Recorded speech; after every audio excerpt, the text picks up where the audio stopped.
I think we've got Trey Lance for 4 throws today. That's it? Yep. 9 snaps? I think he had 11 snaps. Oh, Allen had 9. Yeah. Yeah, Brandon Allen wasn't great today either, according to those who were there. Again, we'll talk to TK about this and check in on it. It's not like, at least to the naked fan eye or the media eye, it's not like Brandon Allen's ripping it up by any stretch. I would say that Purdy, and again, this is based on all the reports cumulatively that I'm reading, Purdy got a lot better today versus yesterday. Sam Darnold has been on an ascension from the beginning of the week till now. Trey Lance has not looked good, and neither has Brandon Allen.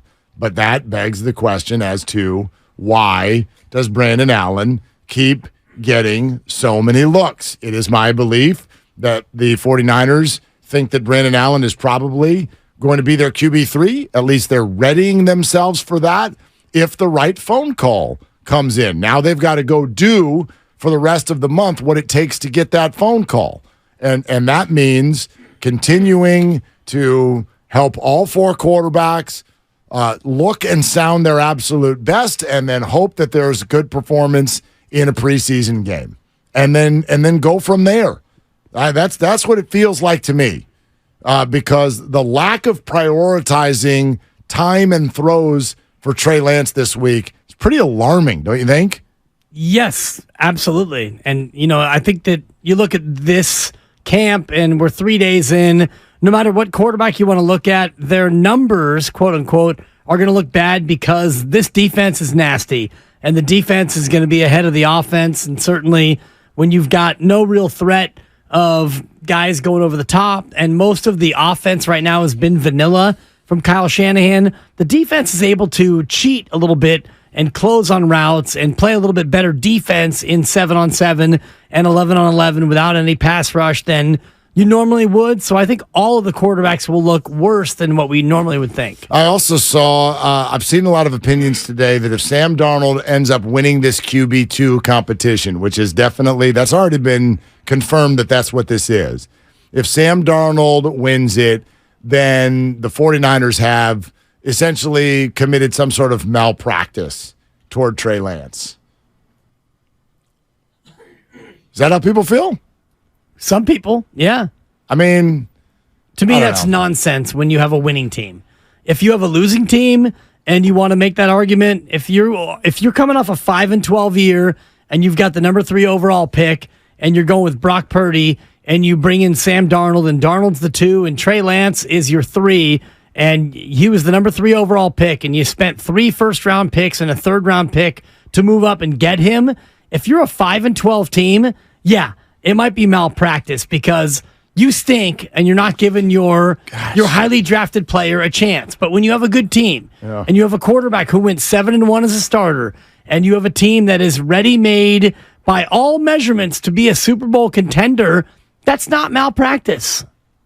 To me, it matters. The context matters, Mark, in terms of, and think about the Warriors. Like James Wiseman, if the Warriors last year were 28-54 and they had a bad year and you had a bad team, then you shouldn't trade James Wiseman. You should play him like Detroit did. Play him, see what you have, and then at the end of that, you could say, well, we played James Wiseman 74 games, and well, you saw what we saw. He's not good enough to be a part of what we're trying to build here. That's why we traded him.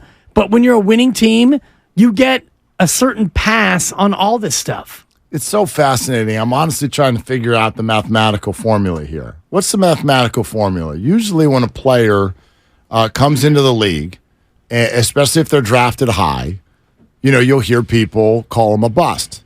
Let's take, for example, Jamarcus Russell, somebody who is a confirmed bust. Number 1 overall pick, Raiders. All right? Do people look back at that and go, man, the Raiders did a terrible job of developing Jamarcus Russell? Or do you look at it and go, dude is purple drank and he was terrible? Fell asleep in meetings. Right. Like they gave him a video to go home and watch it, and it was a blank tape, and he came back and said, yeah, I watched it. And they said, okay. Interesting. It's blank tape. Yeah. The Arizona Cardinals decided that they needed a contractual paragraph to make Kyler Murray study film before games. Now, I don't even know exactly where Murray's career is going. And so calling him a bust, I'm not sure about that yet. I'm not real bullish on his future. I'll say that. But, okay, Kyler Murray. If Kyler Murray doesn't work out, are the Cardinals going to go, are fans going to be like, you did not develop this young man?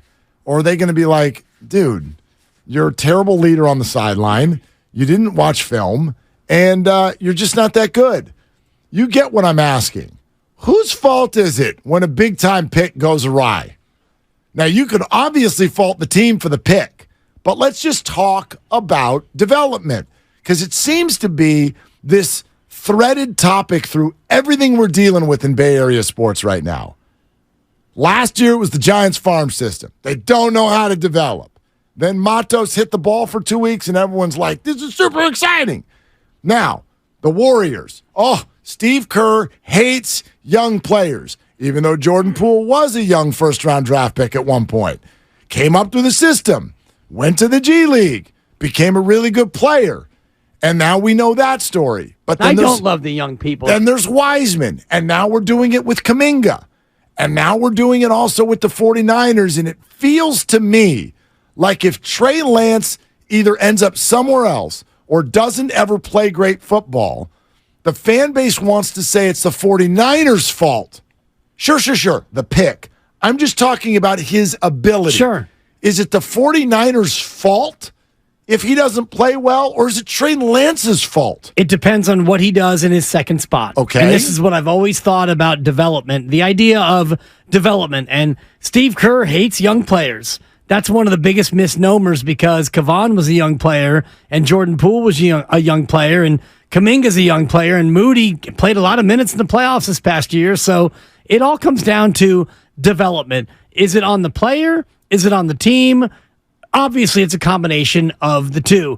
And when it comes to development, so Trey Lance, how does he develop as a quarterback? Well, he goes and plays in the offseason with Patrick Mahomes, and he looks at his mechanics and realizes, I need to get the ball higher. And I saw this with my own eye when I watched him come out. He would take the ball and he would drop it to his waist and then bring it all the way around the horn. And he's got kind of a three-quarter delivery, too. Right, at 6'4". Yep. It's like, why not hold the ball higher and then take it, boom, to your ear and then throw, which is what he's done. Not that I'm a quarterback guru. I would never pretend to be so, but the experts have told you that he's worked on that very thing. Larry Krueger yesterday talked to us about what James has worked on. What Trey has worked on. And Trey Lance is looking to, wait for it, develop. He's trying to develop his own skills. He's trying to improve his footwork, his release, his accuracy, his arm strength. And on the other side, it is up to the team to take what he's doing and his skill set and apply it to their team. That's their part of development. So it's always going to be a two-way street with Wiseman, with Lance, with Matos and Luciano. All these guys, it has to be part player and part team. Yeah, that you're totally right. Obviously, everyone's got to play their part. Do we not feel like they are? Like, let's just spotlight Trey Lance. You mentioned it. This guy goes out and works all offseason with Patrick Mahomes. We've gotten to know Trey a little bit as a fan base. The head is completely screwed on straight. Sure. In fact, I will argue at this moment that this is what the 49ers fell in love with. We know Kyle Shanahan is a play-calling guru. He wants a coach on the field.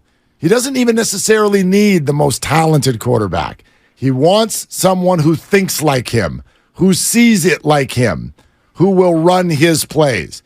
I think Trey got in the room, and I'm talking about pre-draft meetings, pro days. I think Trey got in the room and aced all of the tests like a bookworm. I think he's whip smart. I think he's obviously a great teammate. I think he's a great person.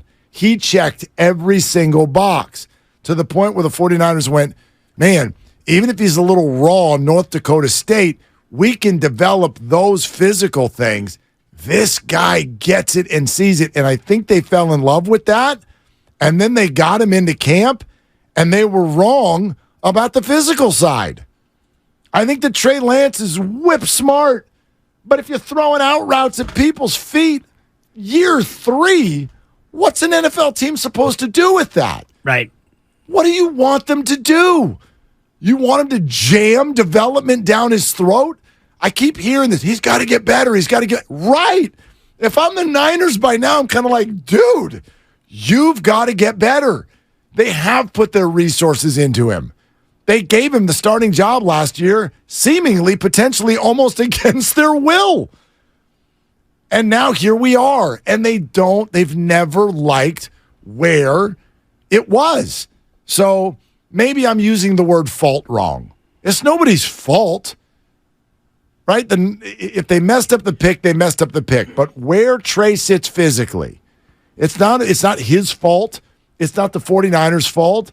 It was a misevaluation sensation. That's a buck. And he's doing all the right things, and it's still not turning into what it needs to be. That's what it looks like to me. Right, and the fault lies with both parties because they overdrafted him, and he's underdeveloped, and he got hurt, and for whatever reason, he hasn't really gotten to the point where he's going to be QB2. And I understand you got Brock Purdy, who does what he did last year, 7-1 as a starter. He's remarkable. Okay, if you loved Trey Lance from the start, you would not have brought in Sam Darnold or Brandon Allen, maybe one of the two. Maybe you bring in Brandon Allen as your 3, but you don't sign Sam Darnold to be your 2, possibly your 1, if you thought that Trey Lance could get to where you needed him to be. I mean, I guess we're saying it this way.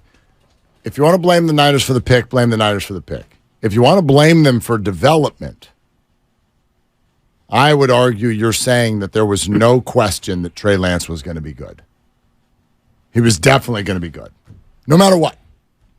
And if he's not, it's the 49ers' fault for not giving him a chance and not developing him. Same thing with James Wiseman. He's definitely going to be good. Anybody picked that high is obviously going to be really good. I don't buy that. I don't buy it at all.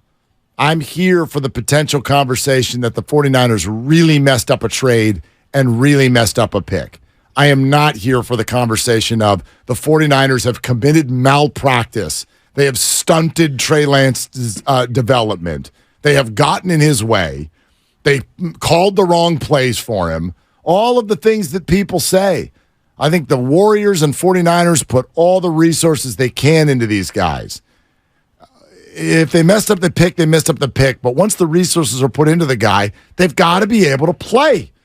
And I don't know if he can play.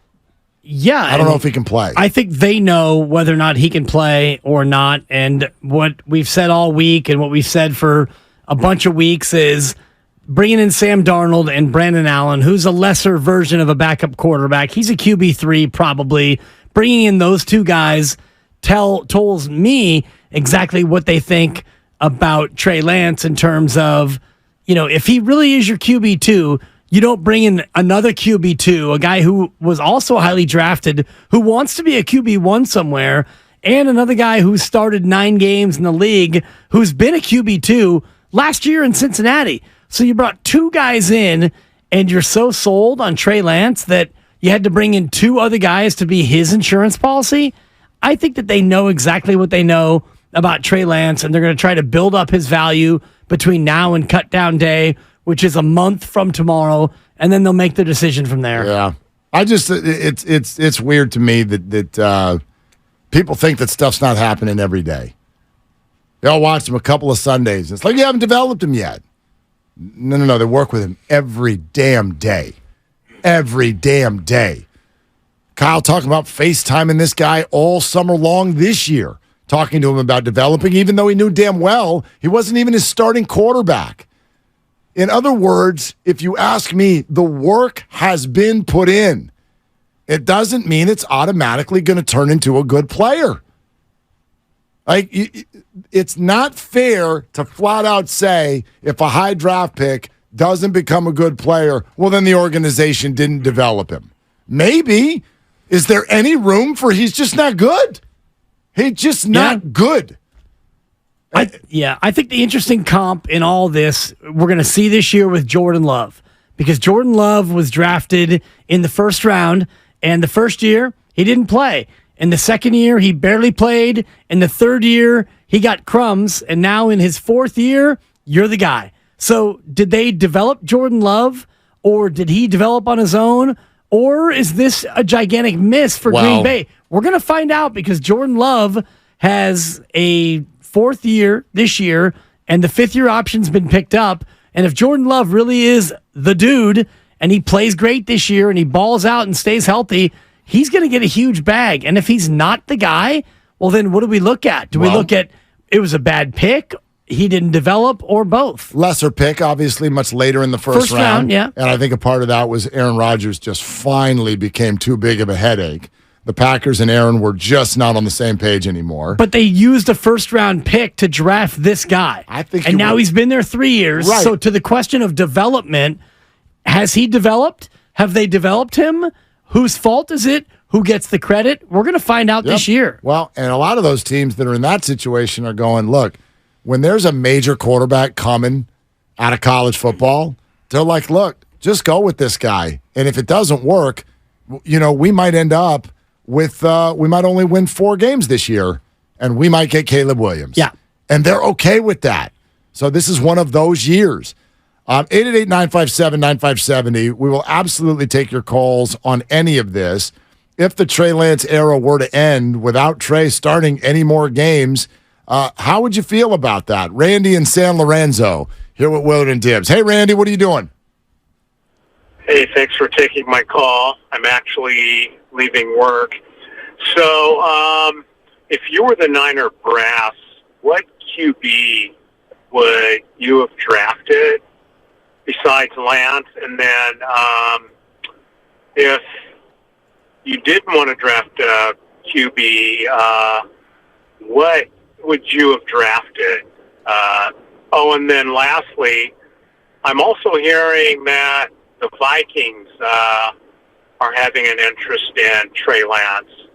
Hey, guys, thanks for taking my call. Yeah, Randy, thank you. Randy. There are a few reasons. The Vikings thing, let's address real quick. Part of that is Trey's got roots in Minnesota. A part of that is Kirk Cousins' deal is winding down, and he looks like another one of those guys who can keep you in it but can't get over the top. So I think people are just putting puzzle pieces together there. I don't think that there's actually anything substantive to it, not yet. But that could who knows? I could absolutely be wrong there. Their backup is Nick Mullins. Their third QB is Jaron Hall. Yeah. So they are ripe for another quarterback. And if it's Trey Lance, if they think that Trey Lance, you mentioned earlier, if the Niners got a third, would you be okay? I think the Niners would be okay getting a fifth. And I know that they were reportedly offered a fifth a couple of months ago. But if they were to get a fifth now, or a fifth and a conditional seventh, or whatever the package is, I think that they would take whatever they can get now for Trey Lance. Yeah, I mean, Cousins is going into the final year of the deal. This is what I meant about a potential Lance landing spot. I don't think anybody's trading for Trey Lance because they're just like, because we need a backup. You're trading for Trey if you think he could end up being your future quarterback. So it's got to be one of those squads. And maybe Minnesota is it. Cousins has got 1 year left on the deal. So are they going in a different direction after this year? Maybe. Is Washington interested? Is Tampa interested? Is Tennessee interested? Those kinds of places. Does something go sideways in Pittsburgh? Do the Patriots decide Mac Jones is a total bust? The other part of his question, though, today is really interesting because Pro Football Focus put out some quotes from two 49ers about how difficult it was to face Justin Fields. Nick Bosa and Fred Warner both said some really big things about Justin Fields. If you could go back and do the draft again, would you take Justin Fields instead of Trey Lance? Well, would you? Would I or would Kyle? I mean, I'm talking to you. Would I? Yes. Would Kyle? Absolutely not. Why? Because Justin Fields is not accurate.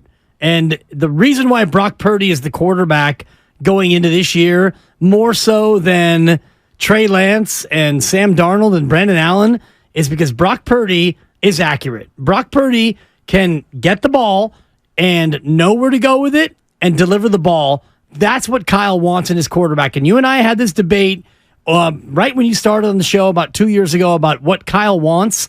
I don't think that Kyle wants a gunslinger. I don't think that Kyle wants a playmaker, which is what Justin Fields is. Justin Fields is not let me sit in the pocket and A, B, C. That's a good point. Justin Fields is, oh my God, Route A is not open. Well, where do I run? That's who Where do I go? That's who he's been so far. I don't know if he's going to change. Now, if he had Patrick Mahomes, would he be okay with it? Well, yes. Yeah, thank you. Yeah. If he had Lamar Jackson, he would find a way to make that work. Lamar Jackson's a playmaker, but I think that Kyle likes a quarterback who is cerebral. Trey Lance is cerebral, and I think you're right about that. But somebody who can dissect the play before the snap. And Jimmy Garoppolo was not good enough at this, which is ultimately why I think Jimmy G and Kyle Shanahan had a little bit of a breakup, because Jimmy Garoppolo was a one-read guy. This is not open, and then it was, okay, I'm going to hold the ball, I'm going to pat, and then, Jimmy G would get lit up and he'd get hurt. I agree with you on the assessment of Fields. I think if you could go back to that draft now and you know everything that you know, like in other words, if you knew you were going to grab Brock Purdy in round 7 the following year and it was going to work out that way, you would have never made the trade in the first place. You wouldn't have wanted any of these QBs. Trevor Lawrence is fine. The other 4, Justin Fields is the only one who's tracking toward a maybe. Zach Wilson, that's a hard no. Trey Lance, not tracking well, hasn't been given enough of a shot. Mac Jones, give me a break. Justin Fields, interesting, but I agree with you. I don't think it's necessarily Kyle's style. Kyle Trask, stock up in the second round. Mayfield's going to win that Davis job. Mills, he's done more than Trey Lance has done in this league. I'll pass on all of them. Kellen Mond, I'm staying he's on a roster. I'm staying right where I am, and I'm taking a cornerback. That's what I'm doing.